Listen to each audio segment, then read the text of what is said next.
Já que a tia não vai apresentar, porque a tia acha que já estão falando que é nepotismo aqui, eu vou apresentar. A Vânia é uma amiga minha de Jundiaí. Nós já trabalhamos juntos lá numa casa em Jundiaí. E é uma pessoa maravilhosa, eu tenho certeza que vocês vão gostar. Vânia, a casa é toda sua. Obrigada. Tá todo mundo feliz que eu vou encerrar, né? Renascendo. Estou renascendo. E foi quando todo mundo renasceu hoje. Na verdade, eu percebi que eu não precisaria falar muito hoje, mas vai ser um pouco difícil porque é da natureza do italiano, né? Porque o Tadeu e a Cláudia, eles abordaram tão perfeitamente muitos dos pontos que eu estou trazendo, que a gente percebe quanto que a espiritualidade trabalha conosco, faz tudo ficar perfeitamente encadeado para que um evento como esse possa surgir os efeitos que nós pretendemos. E quais são os nossos efeitos, os pretendidos por esse seminário? Fazer todo mundo dar mais valor a essa vida como uma estação e a vida como um evento grandioso e infinito, porque a partir do momento em que somos criados, nós nos tornamos imortais. E aí o infinito é nossa propriedade, é um dom que Deus nos deu. Então, já falamos da vida com algumas pinceladas sobre a morte, já falamos sobre a morte com algumas pinceladas sobre a vida, e nós temos que falar da ponte entre a vida e a morte, que eu aqui estou trazendo como sendo a reencarnação. Quando eu conversei com a Rita hoje, perguntei para ela se sabia se a maioria das pessoas eram ou não espíritas, e ela me disse que muitas pessoas aqui talvez fossem só simpatizantes. Quem é que aqui nunca ouviu falar de reencarnação? Todo mundo já ouviu falar? Então tá ótimo, menos trabalho para mim, mas talvez eu tenha que explicar algumas coisas que vocês ou não sabem ou não pensaram a respeito, e a gente vai falar sobre isso agora. Primeiro, lembrando que nós estamos falando que a reencarnação é uma lei e não é castigo. Porque principalmente para as pessoas que acreditam que a reencarnação inexiste, a justificativa é de que nós viríamos para cá para sofrer, como uma punição. E nós vamos deixar muito claro, aliás, não será difícil, uma vez que tanto a conversa do Tadeu quanto da Cláudia já deixaram isso muito claro, que nós não estamos aqui por um castigo, mas por um objetivo muito maior, muito superior, que vem de uma predisposição, vamos dizer assim, da alma que Deus coloca em nós de viver para ser felizes. Para começo de conversa, nós precisamos definir alguns termos. Por isso que eu até perguntei se alguém aqui já nunca tinha ouvido falar de reencarnação. Nós precisamos definir termos para poder compreender melhor o que nós estaremos conversando. Antes de mais nada, não é o termo reencarnação que nós temos que definir, mas o termo ressurreição. Porque a ressurreição é um termo muito mais conhecido, até por causa da nossa origem nos milênios da religião católica, onde o termo utilizado é esse, na Bíblia. E a ressurreição é o quê? O regresso da morte à vida. Mas é o regresso da morte à vida no mesmo corpo físico. Então, a pessoa morre e retorna à vida neste mesmo corpo. Inclusive, no catolicismo, no protestantismo, se diz que após o julgamento será exatamente no mesmo instrumento físico que hoje utilizamos que nós retornaremos à vida. E quando eu não estudava muito espiritismo ainda, eu sempre me perguntava, puxa vida, e se eu achar que eu sou feia? E se eu tiver um problema de saúde? E se eu tiver uma limitação física? E se eu não quiser esse corpo, eu vou ter que aguentar ele o resto da minha eternidade? Eu achava isso meio questionado. E eu imagino que muita gente não gostaria de voltar no mesmo corpo que possui. E não é nem por vaidade, é questão de instrumento, de praticidade mesmo. Mas nós vamos entender no decorrer da nossa conversa que a ressurreição pode ser só uma palavra mal interpretada também. E ela vem do latim, aqui no rodapé eu estou colocando a origem das palavras, para que vocês saibam, do latim resurrecione. Bom, falando agora de encarnação, essa palavra é fácil. Significa que o espírito está penetrando em um corpo. É o que acontece com todos nós vez, quando espíritos criados a partir da criação da alma, do espírito por Deus, nós entramos pela primeira vez no corpo, então nós encarnamos. E quando nós reencarnamos, a palavra já está dizendo, de voltar a encarnar. Só que a diferença de ressurreição para reencarnação é que nós reencarnamos num corpo completamente distinto, diferente, sem nenhum laço com o corpo anterior.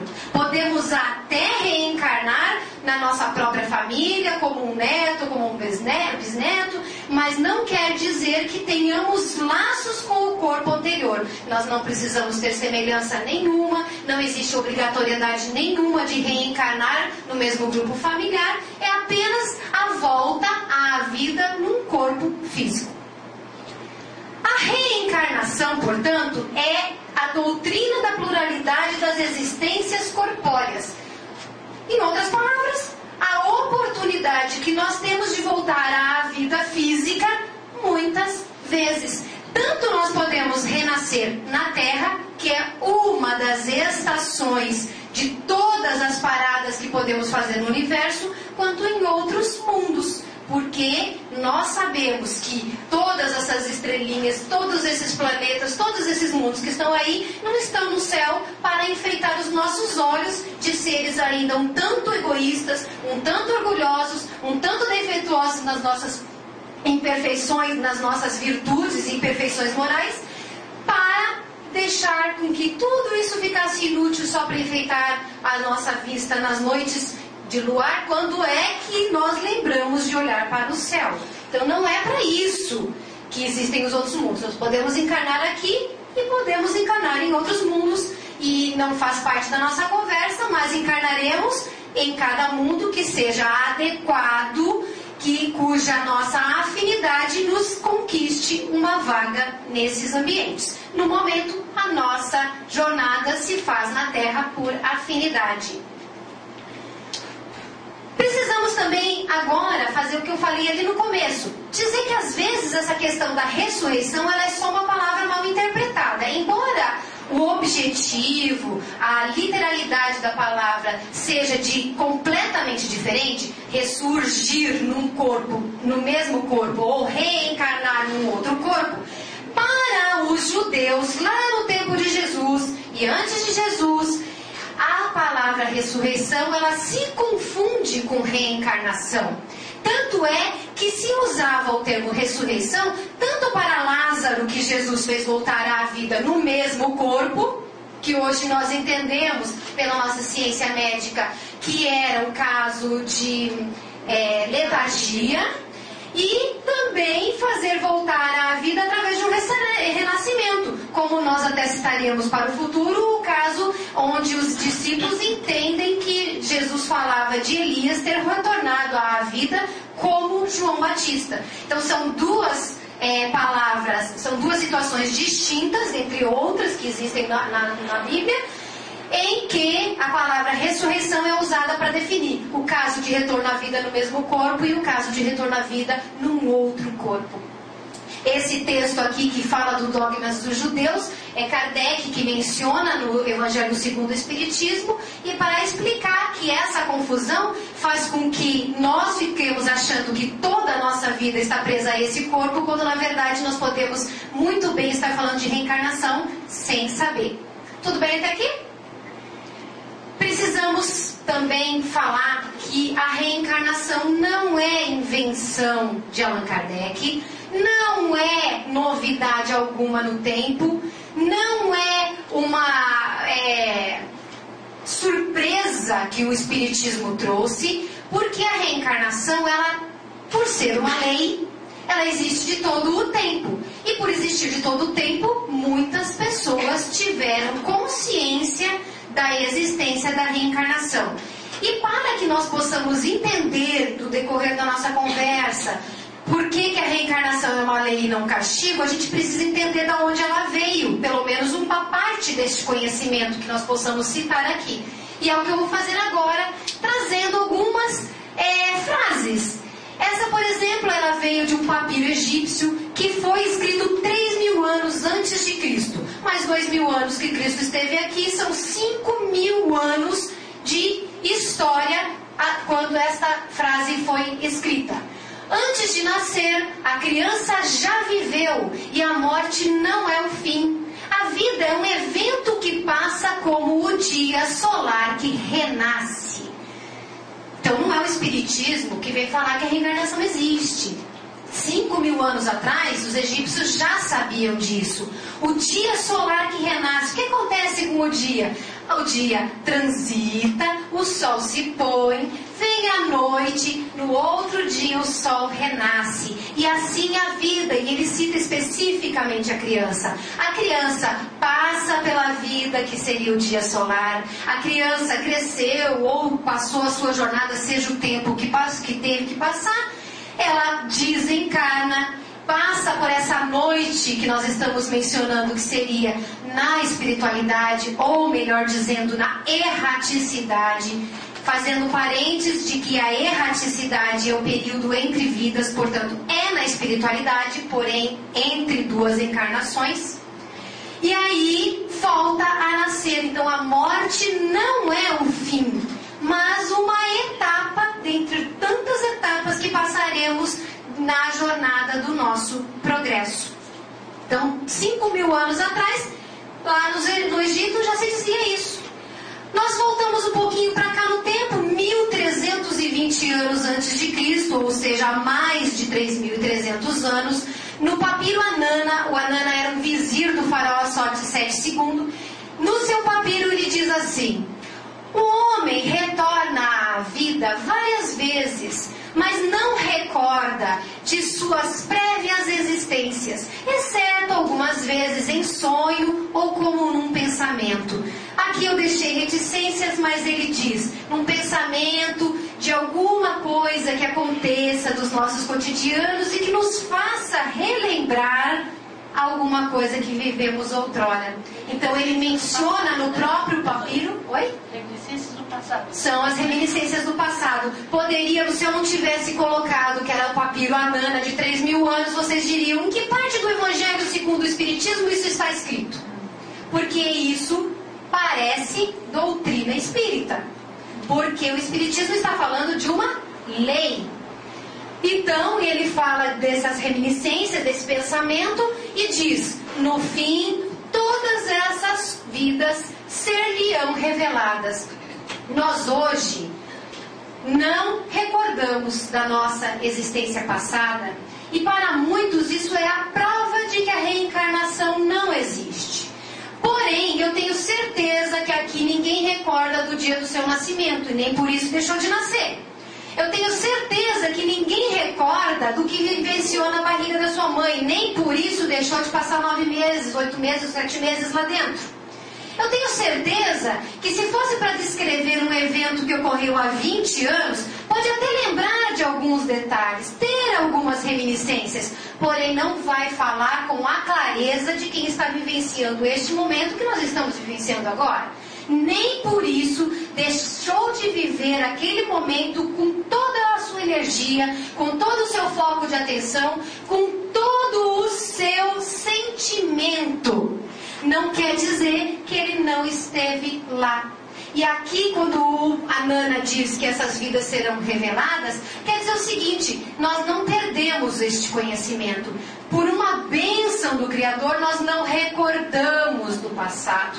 Imagina a dificuldade de uma mãe ao dar à luz e olhar para o seu filho e pensar que aquele é a pessoa que no passado destruiu a sua vida. Imagine para um pai a dificuldade de olhar a sua filha e pensar quanto ele tinha amado e que ele tinha desejado casar com ela num outro evento. Que tipo de relacionamento haveria? Imagine para um irmão olhar para outro irmão e dizer, esse cara me matou. Ou pior, eu traí a confiança dele, destruí a sua vida e consegui viver com essa culpa. Nós não temos capacidade, nós não temos condição de recordar das nossas vidas passadas. Portanto, aqueles que acreditam que a reencarnação não existe porque não lembramos, antes deveriam pensar o que aconteceria com as próprias vidas se reencontrassem todos os seus desafetos e todos aqueles a quem a gente fez mal no passado na sua jornada. E é isso que acontece todos os dias conosco, só que com a bênção do esquecimento. Nós continuamos aí, sem ter que explicar, porque a Cláudia já explicou quem foi Platão e Sócrates, dois grandes filósofos gregos reencarnacionistas. Platão cita Sócrates num texto e diz assim: é certo que há um retorno à vida, que os vivos nascem dos mortos. Vejam o interessante, quem são os mortos? Mortos são para nós que estamos na carne. Se os vivos nascem dos mortos, são porque os mortos também estão vivos, porém não neste instrumento carnal. Só isso. Por isso que é tão importante falar de morte e de vida como coisas naturais, porque faz parte do nosso processo. Quando a Cláudia citou que não se fala ou se fala negativamente para as crianças sobre a morte, tadinho do meu filho, porque a coisa que ele mais escuta eu explicar para ele é como é que morre bem e por que se tem que viver bem. Porque se não fosse assim, como que nós vamos preparar o adulto para viver bem, para morrer bem, se nós nem sabemos viver bem? Se a gente não sabe nem por que está aqui. Então, quando Platão cita Sócrates dizendo que há um retorno à vida, ele não tem dúvida. Veja que ele começa dizendo, é certo. E eles recordavam, inclusive, de suas existências passadas. Eles tinham a memória da existência passada. E mais uma coisa, nós temos, principalmente os espíritas em geral, têm um certo receio de mexer com as suas existências passadas, porque nós entendemos exatamente o que eu já disse, que é que o esquecimento é uma bênção.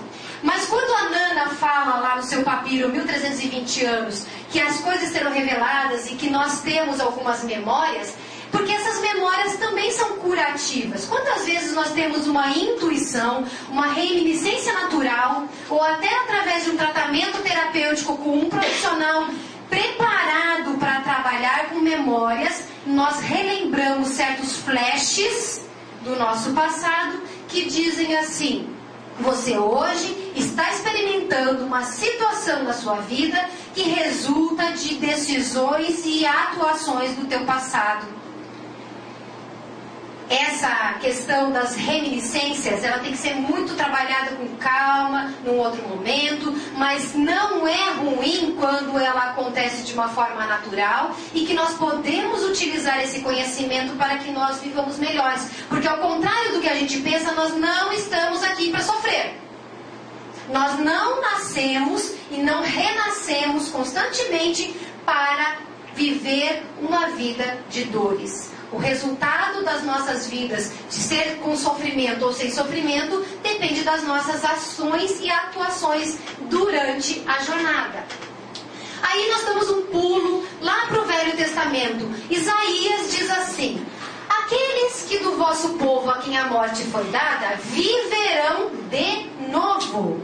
Aqueles que estavam mortos em meio a mim, ressuscitarão. Se por acaso eles viverão, é porque eles não estão mortos. De verdade eles não estão, porque eles viverão de novo. Então deixa-se claro que a morte é uma questão só exclusivamente física, e se eles viverão de novo é porque eles voltarão à vida física. Se eles estivessem mortos de verdade, e se fosse uma só encarnação, eles não viveriam de novo. Então é um futuro sendo apontado como fato. Vai acontecer. Portanto, a reencarnação não é negada pela Bíblia como se faz crer através de certos pontos de vista. Porque uma das coisas mais bonitas e ao mesmo tempo mais complicadas na nossa existência se chama interpretação. Existe uma filosofia chamada hermenêutica. A hermenêutica é a questão da análise dos pontos de vista, das interpretações. Eu posso olhar a mesma coisa que vocês, mas eu verei de um modo, vocês verão do outro. Então a gente pode interpretar muitas passagens bíblicas como sendo a reencarnação inexistente. Mas para nós, que temos convicção de que existe um sentido que é muito maior do que estar aqui, viver, sofrer, sentir dor, perder entes queridos, não conquistar muitos dos objetivos, amadurecer, ficar mais inteligente, modernizar-se, para depois ir parar ou ir no nada, ou num fim que ele não é, que é imutável, sendo que existe um infinito de tempo para que nós progridamos, fica muito complicado. Então, para nós, para mim, a verdade é que nós viveremos de novo. Aí nós pulamos para o Novo Testamento, chamando Jesus em nosso socorro, e ele diz: não pode ver o reino de Deus senão aquele que nascer de novo. Aqui é outra daquelas frases que é interpretada do gosto do freguês. Nascer de novo para alguns é através do batismo, mas para nascer de novo é nascer de novo. É ultra objetivo. E Jesus, para não deixar dúvida, ainda falou depois da água e do Espírito. Além da questão da gestação acontecer dentro da água, além da questão física mesmo, lá em Gênesis, primeiro livro da Bíblia, lá no começo, se deixa muito claro o conhecimento da época. O conhecimento da época era o seguinte: a água é o elemento gerador da matéria. Tudo, nas primeiras páginas da Bíblia, no primeiro livro da Bíblia, fala que surge da água. Então, se a água é o elemento gerador da vida, e Jesus diz nascer de novo da água e do Espírito, quando ele fala da água, ele está mencionando o renascimento físico. E do Espírito por quê? Ora, nós só somos um Espírito, não vamos nascer de novo espiritualmente, senão no sentido moral, quando a gente se renova, quando a gente aprende os valores que serão reconstrutores, vamos dizer assim, em alguns aspectos, e ampliadores da nossa capacidade espiritual de existir. Chamamos ainda Jesus, dessa vez lá em Mateus, e ele diz: digo-vos, porém, que Elias já veio e não o reconheceram. E então os discípulos compreenderam que ele lhes tinha falado de João Batista. Nessa passagem, os discípulos perguntam a Jesus que antes de acontecer todas as coisas que Jesus dizia que ia acontecer, que ele seria humilhado pelos homens, maltratado pelos homens, os discípulos perguntam a Jesus: mas o Elias não tinha que vir antes? Porque Jesus fez questão de cumprir todas as profecias que aconteceram no Velho Testamento na sua existência carnal.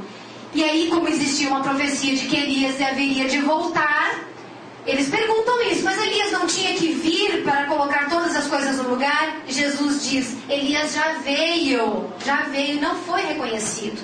Interessantemente, nessa passagem, nós temos a situação seguinte: Elias tinha sido um profeta que à época acabou fazendo algumas coisas, e o resultado de suas ações foi a decapitação de alguns sacerdotes de Baal.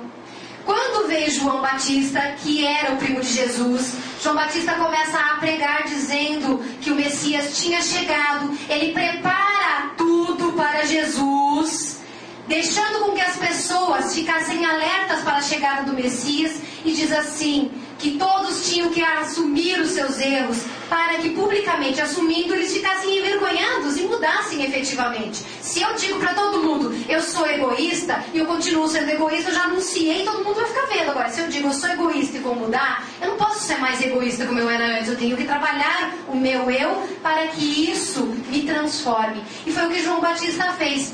Só que quando João Batista veio, ele arranjou um desafeto com a esposa do rei, então, e ele acabou sendo decapitado. Então, se não bastasse a expressão de Jesus dizendo que João Batista que Elias já tinha vindo, se não bastasse a expressão bíblica dizendo que os próprios discípulos reconheceram que Elias era João Batista, ainda tem a questão da lei de ação e reação, dizendo que Elias ressarce as suas dívidas de encarnação, tendo mandado decapitar, sendo ele mesmo, por sua vez, decapitado. Então essa é mais uma das provas de reencarnação, e que Jesus corroborou na sua andança pela terra. Também Jesus diz assim: não te admires de que eu te haja dito ser preciso que nasças de novo. O Espírito sopra onde quer e ouves a sua voz, mas não sabes de onde vem ele, nem para onde vai. Essa passagem, Jesus fala para Nicodemos que era um sacerdote judeu, e ele fazia perguntas. Foi quando Jesus disse que era preciso nascer de novo. E aí o Nicodemos diz assim: mas Senhor, quer dizer que eu tenho que voltar para o útero da minha mãe? E Jesus diz assim para ele: se eu tenho que te explicar as coisas da terra e você não entende, como é que vai entender as coisas do céu? Como é que vai entender as coisas espirituais, que são muito mais profundas? Ele sendo sacerdote. E aí ele fala: não te admires que eu te digo que é preciso nascer de novo. E frisa essa questão do Espírito soprar onde quer. Nós não sabemos de onde viemos, mas sabemos o seguinte: se fosse fato que fomos gerados na concepção do nosso corpo, nós saberíamos de onde teríamos vindo. Certo? Se nós tivéssemos sido criados em espírito a partir do momento da concepção do nosso corpo, nós saberíamos de onde viemos. Mas Jesus diz que o Espírito sopra onde quer e nós não sabemos de onde veio. E também não sabemos para onde vai. Se existisse um inferno, um céu objetivamente dirigidos para nós, de acordo com as nossas ações em uma vida, nós também saberíamos para onde vamos. Porque quando o Tadeu chega aqui e pergunta se nós sabemos o que é certo e errado, todo mundo sabe. Se perguntar para uma criancinha de 3 anos, tá certo jogar papel no chão? Ele vai dizer não, porque ele sabe. Nós sabemos, está tudo gravado na nossa consciência. Se nós sabemos também o que merecemos. E sabendo o que merecemos, nós sabemos para onde vamos. Nós sabemos se o céu ou o inferno seria o nosso caminho futuro. E Jesus diz: não sabemos. Sabe por quê? Porque não terminou a nossa estrada, não terminou a nossa jornada. Nós ainda estamos a caminho. Agora, contei para vocês o significado das palavras, para deixar tudo bem organizadinho, bem claro. Disse a vocês que a reencarnação não é uma invenção espírita, não é uma invenção do espiritismo, que é uma lei, é um fato que acontece, queiramos ou não. Podemos bater pé, negar à vontade. Todos já vivemos muitas vidas e todos viveremos muitas vidas. Mas por que a gente tem que encarnar? Agora nós precisamos falar dos objetivos de estarmos aqui e algumas coisas de uma forma mais indireta ou alguns momentos mais diretos. Tanto Tadeu quanto Cláudia já mencionaram, talvez sem citar especificamente as palavras, mas nós já estamos mais ou menos a par do que se trata. Nós encarnamos por expiação. Esse é um dos pontos. Expiar significa que nós vamos resgatar, pagar.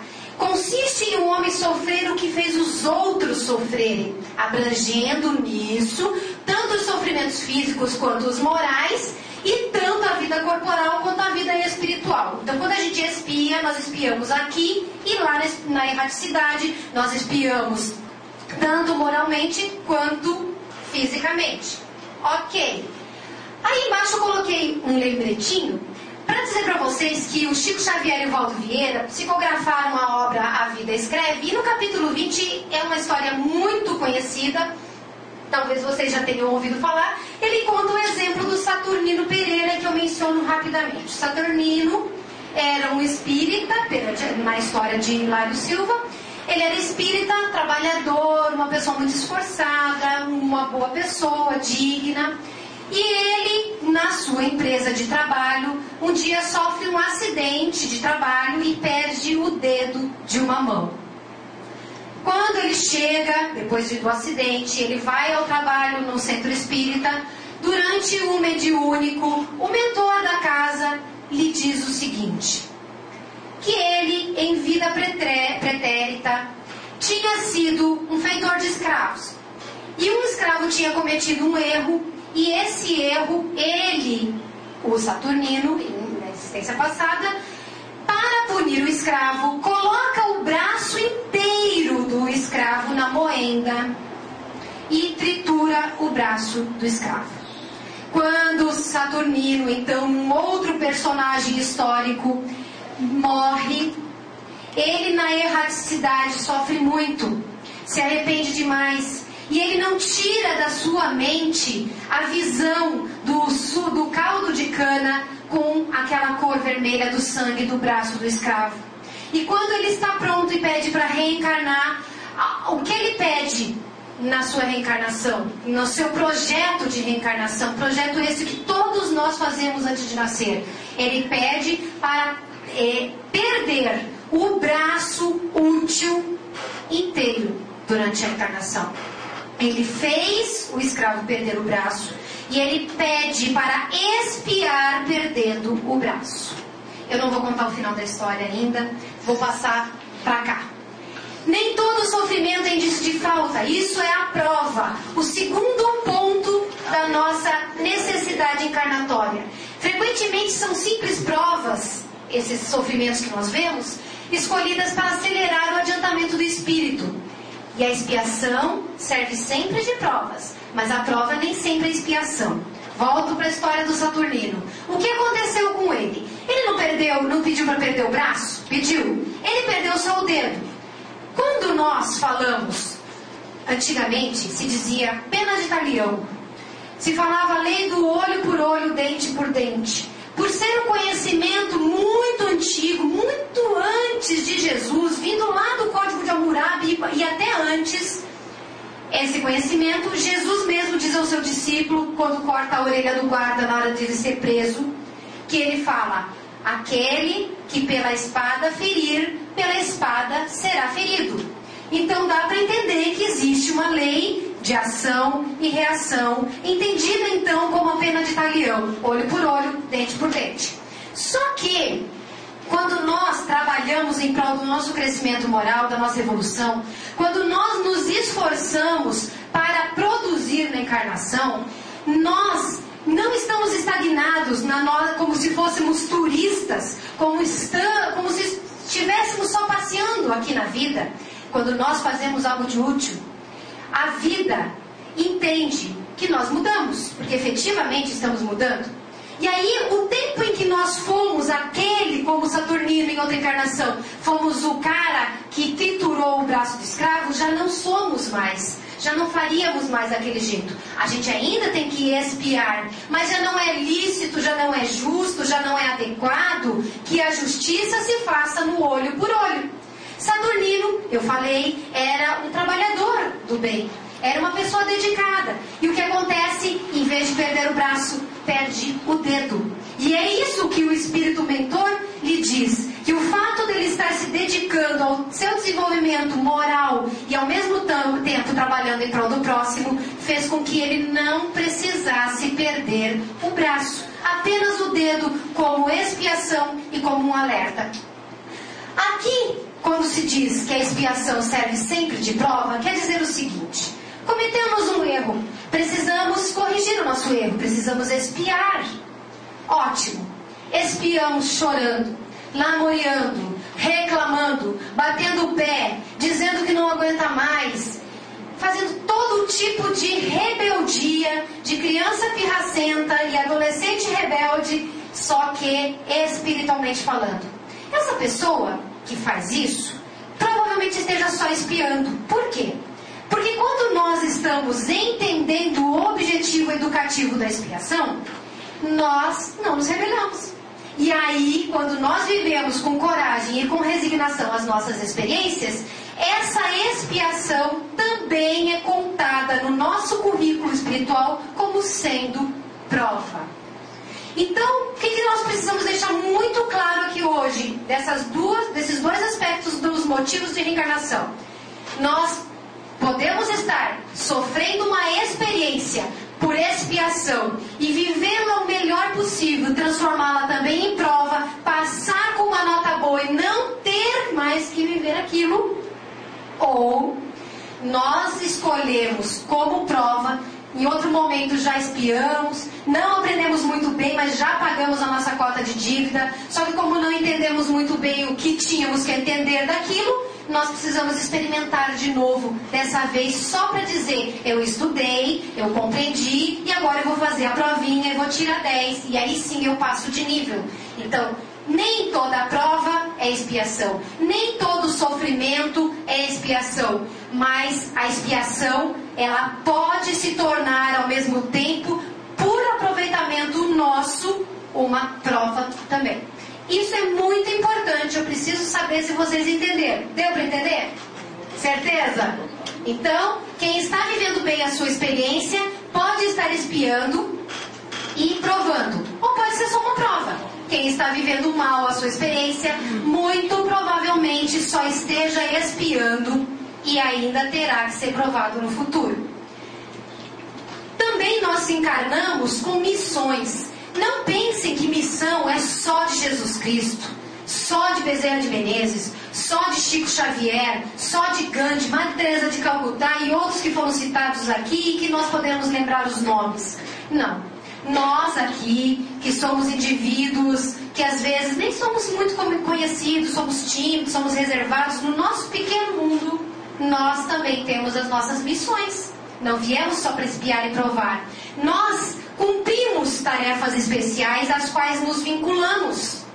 E essas tarefas que nós assumimos são as nossas missões. Então, um político, ele tem uma missão perante a população que votou nele, que ele trabalha. Mas uma mãe, um pai, uma pessoa que adota, o coordenador de um grupo de estudos, uma pessoa que descobre exercita o seu conhecimento até descobrir a cura de uma doença, todos esses também estão cumprindo missões. Ele disse, eu quero encarnar para ajudar o meu próximo, eu vou fazer tal trabalho. Todos nós temos o nosso trabalho a fazer, todos nós temos a nossa missão. Então, uma pessoa pode ter várias missões.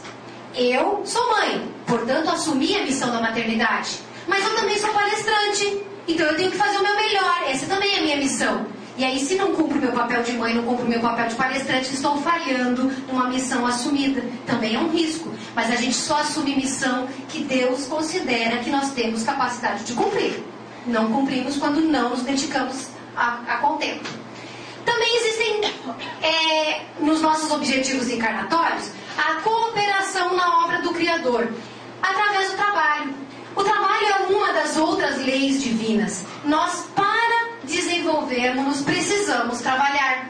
Os homens acabam colaborando uns com os outros no desenvolvimento social, no desenvolvimento moral, no desenvolvimento intelectual. Nós nos ajudamos mutuamente, cada um no seu papel. Todos os papéis são importantes. Todas as nossas existências, todas, de cada um de nós aqui, refletem na existência do outro. E Deus, ao exigir que a lei de trabalho seja o objetivo de toda a alma, que não dá para viver sem trabalhar, Ele faz com que nós progredamos. Então, ao mesmo tempo, olha como Deus é sábio. Ao mesmo tempo em que Ele nos exige o trabalho para ajudar na criação, esse mesmo trabalho desenvolve a cada um de nós. É uma beleza. E claro, proporcionalmente ao trabalho, vem o desenvolvimento da inteligência. Por quê? Porque para melhorar a qualidade de vida, eu preciso me esforçar mentalmente. Como é que eu vou fazer para a minha vida ficar melhor? Se nós pensássemos hoje que nós temos energia elétrica, hoje tem iluminação aqui dentro, nós temos o data show, nós temos o ar-condicionado num dia de imenso calor, nós temos água gelada lá no bebedouro, nós temos um monte de tecnologia. Agora imagine se de repente fechássemos os olhos e abríssemos e estivéssemos na pré-história. Nós, o nosso tacape e a nossa caverna, sem nada.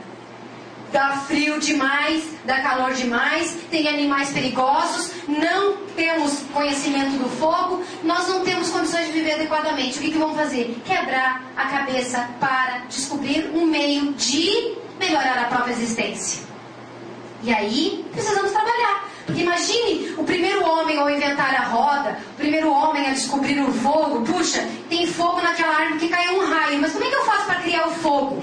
Como é que foi que o fogo pegou na árvore? Será que foi só o raio? Será que foi o atrito? Puxa, ele não nem conhecia o significado da palavra atrito, provavelmente, mas ele descobriu que se atritasse uma pedra com a outra, uma madeira seca com outra, poderia pegar fogo. E aí vamos criando. Então, o exercício do trabalho que é necessário faz com que o desenvolvimento da inteligência aconteça. Só que tem uma coisa muito mais bonita por trás disso.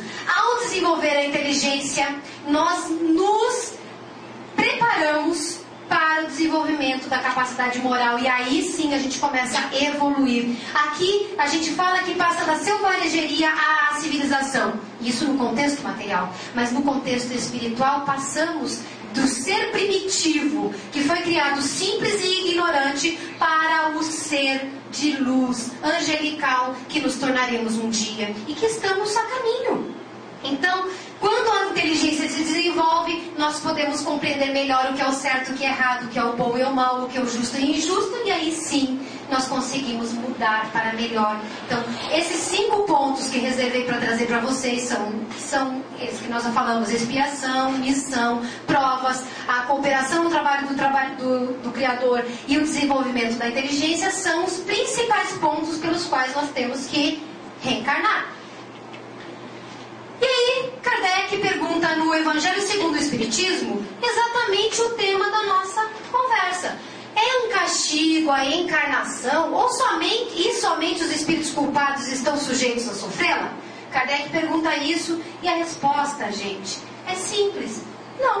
Não é um castigo e não são só os culpados que têm que experimentar. Não pensem que nós estamos sentados aqui nessa cadeira, vivos nesse corpo físico, porque todos nós somos só espíritos renitentes. Muitos já foram, muitos já passaram diretamente por algumas fases na sua evolução e estão aqui por afinidade vibratória, de conhecimento, mas nós todos estamos aqui para progredir, não por sermos somente culpados. Bom, é óbvio que de tudo isso que eu falei, já dá para notar que a reencarnação ela é uma necessidade para todos. Todos os espíritos que são criados simples e ignorantes e têm que reencarnar. Vamos fazer essa explicação dizendo o seguinte, que é útil para o desenvolvimento da inteligência que eu já falei, e que todos nós partimos do mesmo ponto, não existe privilégio. Todos nós recebemos a mesma aptidão para fazer, para construir, para aprender, para desenvolver. E todos temos obrigações perante a nossa existência terrena. Sendo assim, Deus ainda dá mais uma coisa para nós, que é a liberdade de proceder, que é o livre-arbítrio. Então ele diz assim, olha, eu estou dando no mesmo ponto de partida para todos vocês têm todas a mesma capacidade, vocês têm todos a mesma obrigação, e aí vocês podem escolher como é que vocês vão viver a sua jornada. Foi isso que ele fez conosco. E aí a gente diz assim, mas eu fui criado por Deus assim, eu sou tão, sei lá, faz a sua descrição de defeitos, de imperfeições, achando que é mero acaso do destino. Não. Lá no começo da nossa história, nós poderíamos ter escolhido o bem ou o mal.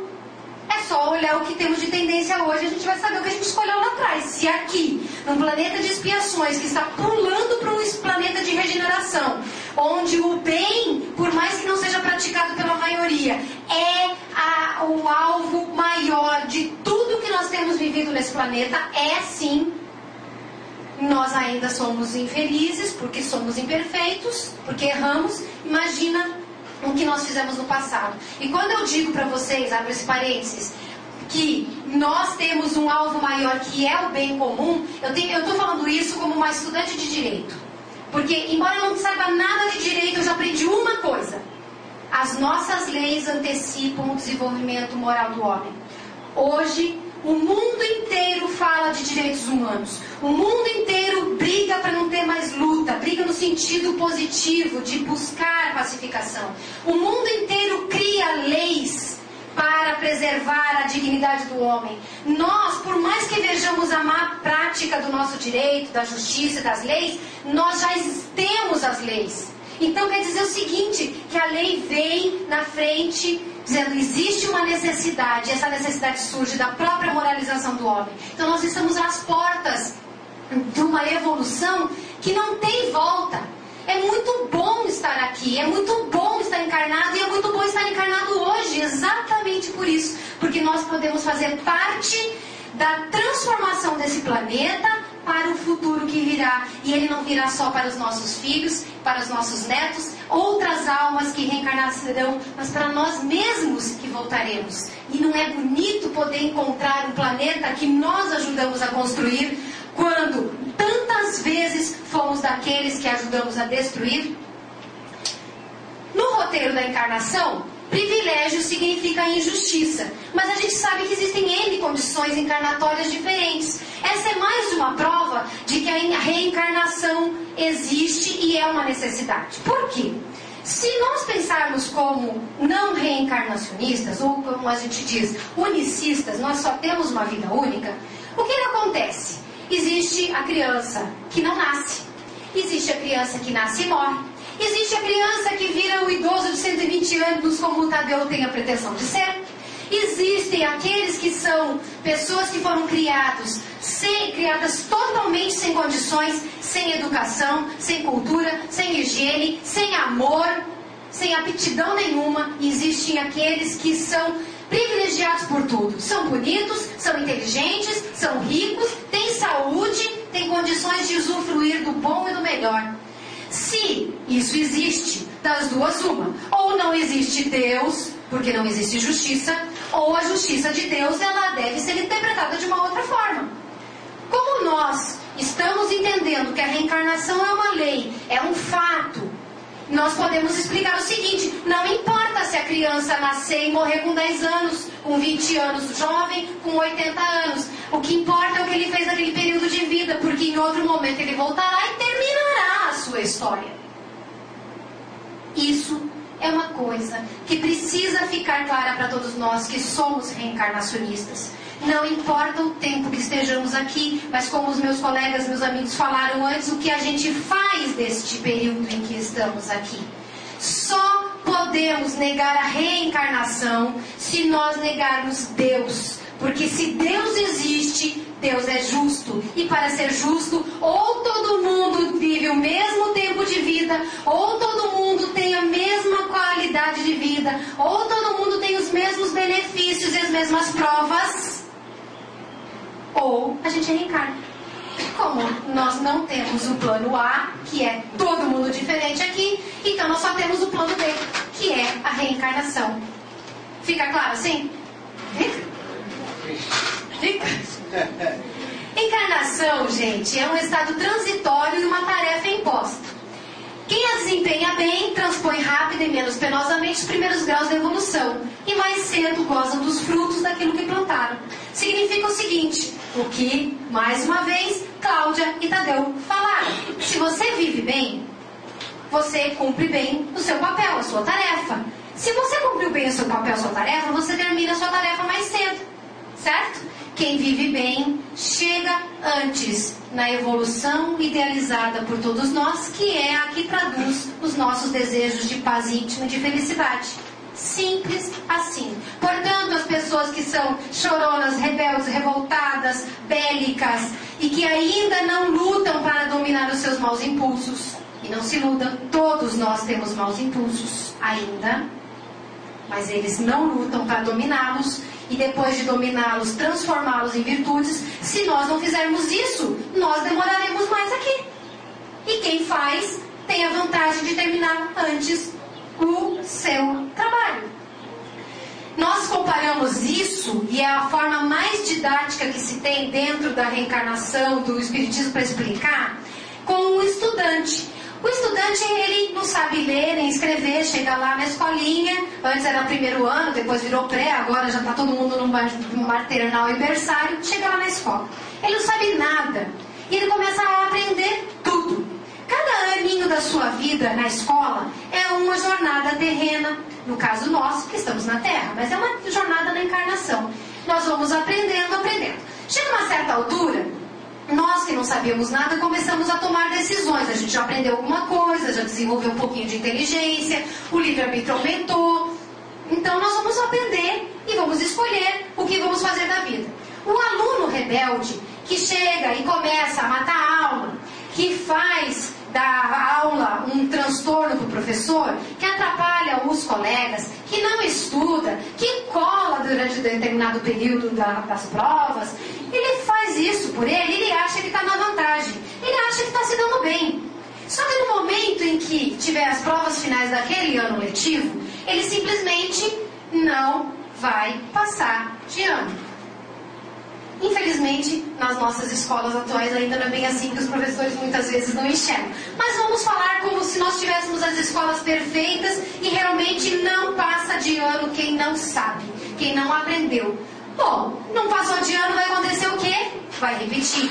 Repetiu, o que ele vai aprender? As mesmas coisas que ele aprendeu antes. Mas vai ser tão fácil? Não. Sabe por quê? Primeiro, porque ele não sabe nada ainda, mesmo tendo visto. Segundo, porque o professor vai cobrar mais dele porque ele é repetente. Terceiro, porque todo mundo vai olhar para ele como quem diz assim, esse cara aqui, hein, já repetiu 3, 4, 5 vezes. O quê? Nós estamos aqui com 14 anos e ele está com 19 aqui na escolinha com a gente. O sofrimento desse aluno, não adianta, ele é inadequado para aquele ano escolar. Bom, lembrando que nós estamos num planeta de expiações, mudando para um planeta de regeneração, o que acontece com os alunos que estão na escola hoje? Eles estão sendo convidados a melhorar o máximo possível sua qualidade educacional. Por quê? Porque a escola terrena está mudando de nível. Está todo mundo sendo avisado, ó, gente, seguinte, a partir do próximo período letivo, não teremos mais os graus básicos nessa escola, não tem mais ensino fundamental. Nós estamos mudando de qualidade de escola, a partir de agora nós estamos no ensino médio. Só fica na escola quem está no ensino médio. Como? As pessoas que são resistentes reencarnam e desperdiçam a sua encarnação parecendo que são turistas. Eles vão chegar aqui no momento de transformação do planeta e vão dizer, puxa, não posso mais ficar nessa escola. E vão reencarnar onde? Numa escola que seja compatível com o seu grau evolutivo, com a sua sintonia. Vão ser pessoas passeando pelo universo para algum outro mundo de sua afinidade. Certo? Então, quem estuda, ou como nós encarnados, quem se esforça em conhecer-se e modificar-se para melhor, vai ter o louro do resultado positivo da aprovação, não só na encarnação, como no outro mundo. E vou falar uma coisa que eu não sei se vocês sabem, dizem os espíritos, que nós temos muitas dívidas do passado e a gente escolhe resolver poucas coisas aqui, a gente escolhe 2, 3 pontos principais. Às vezes a gente não consegue nem isso na encarnação, apesar de tudo que a gente deve. Dentro do Espiritismo também se diz o seguinte, que Deus é como aquele que vem cobrar a dívida da gente e diz assim, olha, você me deve X, vamos chutar, me deve 1000. Em vez de cobrar 1000, se você me pagar isso no trabalho de um dia, eu te cobro só 100. Qualquer um que dever 1000, chegar e tiver a proposta, olha, você me paga só 100, mas tem que pagar hoje. Ele quer ou não quer? Vocês não iriam querer? Iriam ou não queriam? Claro. Eu também queria. É isso que Deus fez conosco. Ele nos deu a encarnação para que a gente aproveite o melhor possível. Nós devemos 1000, ele diz, paga 100. Mas paga com amor, paga com capricho, paga direitinho. Se não pagar, aí a dívida volta para 100. Certo? Para 1000. Para 1000, isso. Eu estou querendo pagar só 100, Então, gente, reencarnação existe por uma questão de justiça. E a justiça ela não pode ser para uns e não para outros. É uma justiça para todos. A reencarnação existe para que nos dê oportunidades semelhantes. Como nós somos pessoas que temos oportunidades muito diferentes numa vida, nós precisamos saber que essas oportunidades de hoje não terão amanhã, ou as que não temos hoje teremos amanhã, ou tivemos ontem, e todas elas precisam ser aproveitadas por nós. E nós reencarnamos para que a nossa essência espiritual progrida, que a gente progrida intelectualmente, por consequência nos moralizemos, progridamos moralmente, e aí nós efetivamente, tendo as 2 asas de anjo, que é a asa da inteligência e a asa da moral, possamos alçar voo para planos mais altos na espiritualidade. Aí sim espiritualidade, porque nós não reencarnamos para sempre.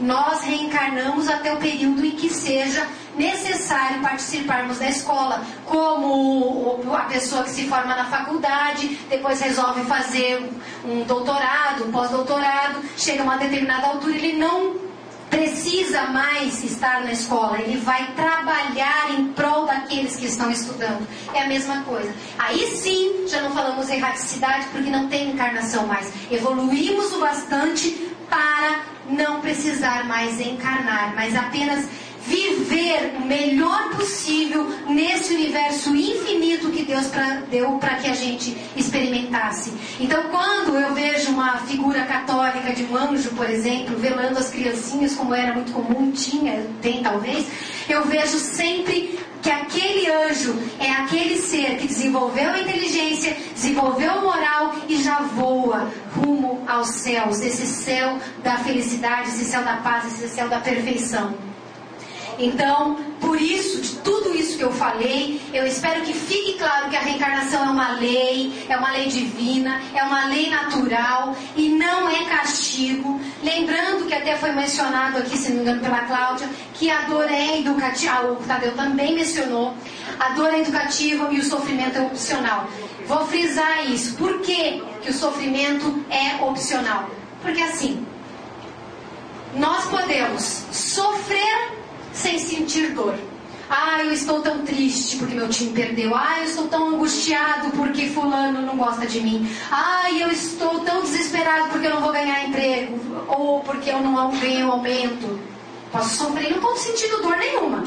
Mas eu posso considerar, puxa, não foi esse emprego ainda, eu vou arranjar outro melhor. Puxa, fulano não gosta de mim, mas fulano, ciclano me ama como eu sou.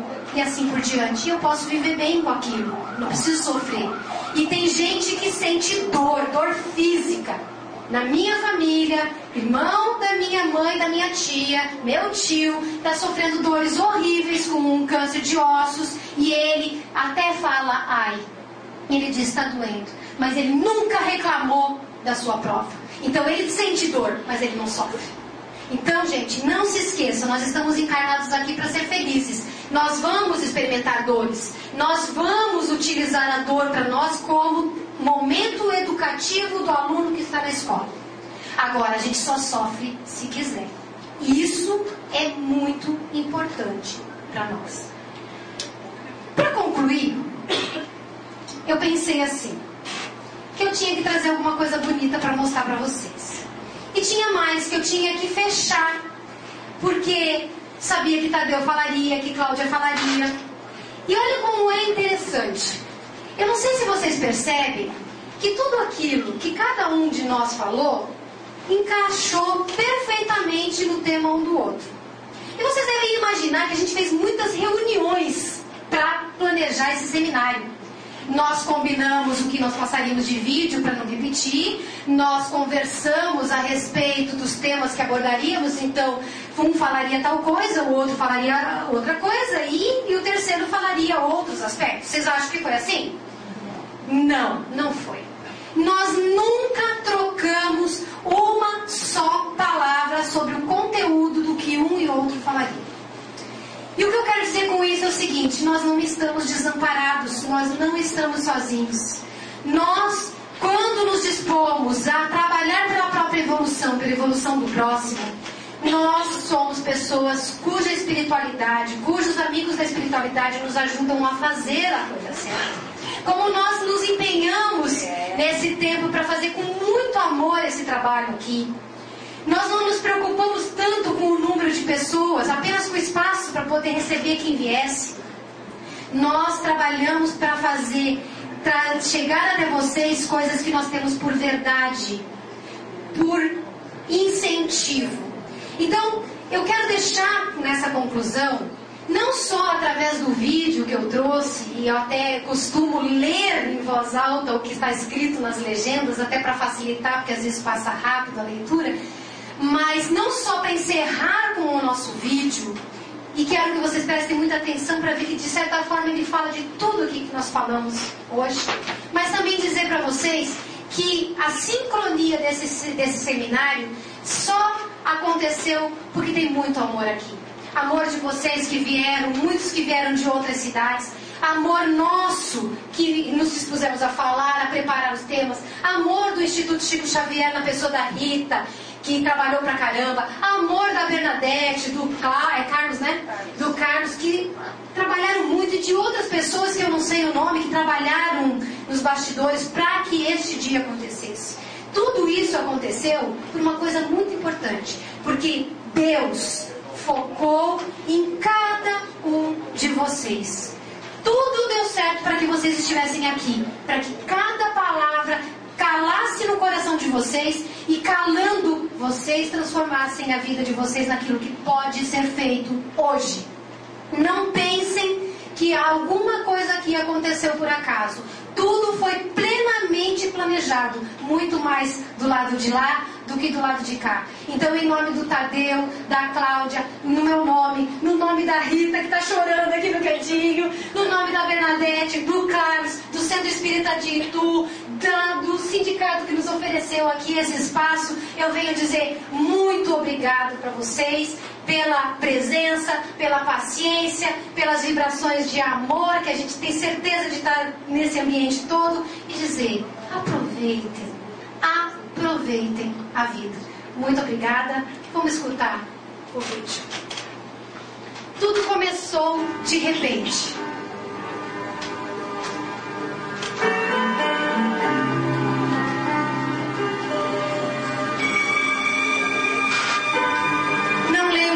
Foi. Cheguei sem saber de onde vim.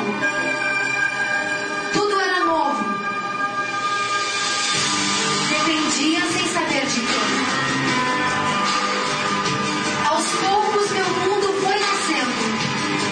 Aos poucos a luz do sol. A cada dia algo novo.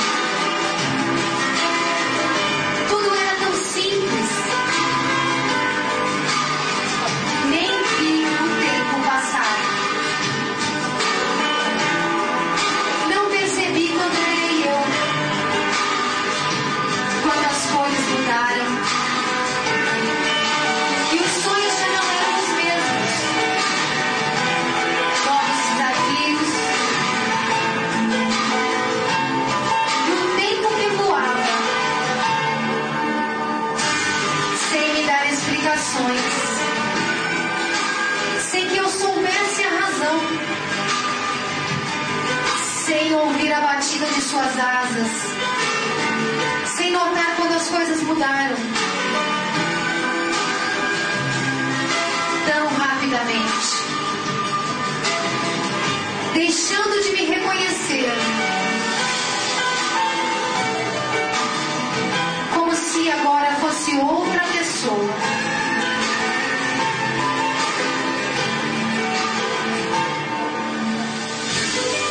Sem perceber, me transformando todos os dias, sem ver o tempo passar, pois só posso enxergar um dia depois do outro. Virei outra pessoa, perdida no tempo que me enganou, me transformou, me conduziu,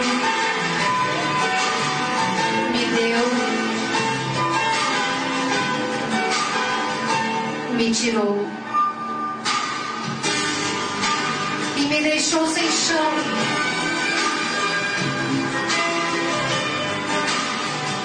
sem saber porquê, com a sensação de estar fora de casa, como se tudo tivesse sido um sonho que estranhamente nunca vai acabar. Talvez eu só perceba em parte que eu estou indo a algum lugar e que tudo é uma coisa só, que todos os dias são um, que tudo faz sentido e que todas as coisas só existiram dentro de mim e me conduziam todos os dias de volta para casa.